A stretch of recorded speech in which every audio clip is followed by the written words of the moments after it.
To take off your MacBook Air 2017 SSD drive, all you need are two screwdrivers, a Pentalock 5, or you can use this Pentalock 5 for the back panel, and also use it to take off the screw that holds the SSD in place.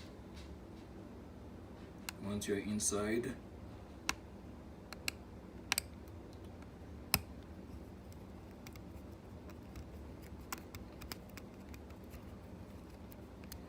a couple turns, and your SSD is loose and wild. Take it out and replace with the new one, and repeat the process.